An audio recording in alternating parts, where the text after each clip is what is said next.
বিচার চাইবেন কার কাছে? বিচারকরাই তো ধর্ষক। বিচার চাইবেন কোন নেতার কাছে? সমাজের পরিচালকরাই তো ধর্ষক। যদি এমনটাই না হইতো তাহলে প্রতিটা গ্রামে একটা করে মেম্বার আছে, প্রতিটা জেলায় একটা করে চেয়ারম্যান আছে, প্রতিটা ওয়ার্ডে একটা করে এমপি আছে। মেম্বার যদি তার গ্রাম রে আর একটা চেয়ারম্যান যদি তার জেলারে, একটা এমপি যদি তার ওয়ার্ডে সুরক্ষিত রাখার চেষ্টা করত, তাহলে আজ বাবাহারা মেয়ের ধর্ষণের বিচার চাওয়ার জন্য মায়ের দুই হাত তুল্লা কান্না করতে হতো না। অথচ ওই নেতাগুলার মেয়েরা সুরক্ষিতা, আর গ্রামের কোনায় পড়ে থাকা অবহেলিত নারী, বাসের মধ্যে অসহায় নারী, স্টুডিওর মধ্যে অসহায় বাচ্চা, আর ঘরের কোনার মধ্যে অসহায় হাফেজা নারী দিনের পর দিন হইয়া যাইতেছে ধর্ষিতা।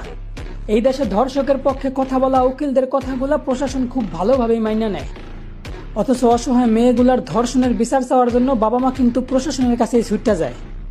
হায় রে কপাল পোড়া বাংলাদেশ, নিজেদের দোষেই নিজেদের দেশটারে আমরা করতাছি শেষ।